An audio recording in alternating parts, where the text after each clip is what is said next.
আপনারা সবাই দেখেছেন, আমি কিন্তু সবার সাথে শেয়ার করি আমার সুন্দর মুহূর্তগুলো। হয়তো দুঃখের মেমোরি আসলে এভাবে শেয়ার করা হয় না, কারণ ওইটা আপনারা বুঝতে পারবেন না কে কতটুকু দুঃখ পেল। কিন্তু আনন্দ ভালো ভাগ করে নেওয়াতে আমার সবসময় বরাবরই খুশি লাগে, আরো আনন্দ দ্বিগুণ হয়ে যায় আমার।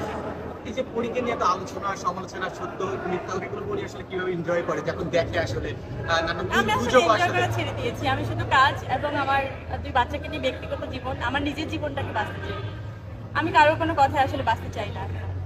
সাম্প্রতিক যে বিষয়গুলো যে ঘটে গেল সেই বিষয়ে মানে আপনার কিছু বলার আছে কিনা না। আসলে? আচ্ছা, আমরা আরেকটা প্রশ্ন করি। বডি নিয়ে শেষ করি বেসিক্যালি। এই বডি নিয়ে যদি আমরা শুনি, কেন হঠাৎ এই বডি নিয়ে চিন্তা ভাবনা? হঠাৎ না, এটা আরো 2 বছর আগের থেকেই প্ল্যান। 2 বছর না, প্রায় 3 বছর।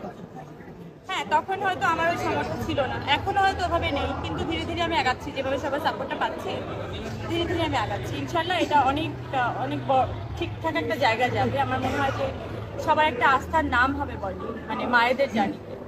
বডি নিয়ে যেটা এগোচ্ছেন ইতিমধ্যে আমরা সোশ্যাল মিডিয়াতে দেখেছি খুব ভালো সাড়া পাচ্ছে পজিটিভলি আসলে বডির এই জায়গাটা অন্তত সবাই খুব সাদরে গ্রহণ করছে এবং মানে সর্ব মায়েদের ক্ষেত্রে বিশেষ করে এই জায়গাটা কেমন লাগছে আসলে এই বিষয়টা নিয়ে বিশেষ করে দেখেন, এত আনন্দ যখন আপনি নিজে একটা ড্রিম আপনি চিন্তা করেন এবং যখন আপনার ওই জিনিসটা পূরণ হয়, ওই ফিলিংটা না আপনি আসলে নিজেই জানেন, অন্য কাউকে আপনি বোঝাতে পারবেন না আসলে।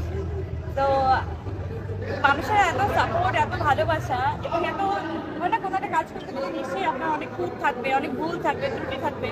সেগুলো তো সুন্দর করে মানুষ আমাকে ধরিয়ে দেয় যে এই একটা প্ল্যাটফর্মে আমি কখনো দেখিনি কেউ আমাকে গলা টিপে ধরেছে। মানে আমি তো কাজ করতেছি, অনেক দেখেছি যে হুট করে কোনো একটা জিনিস আমাকে আঙুল তুলে কথা বলার একটা ওয়ে থাকে, কিন্তু এখানে আমাকে এত সুন্দর করে ভুলগুলো ধরিয়ে দেওয়া হয়। তো আমি নিশ্চয়ই তাদের প্রতি সারা জীবন কৃতজ্ঞ থাকবো।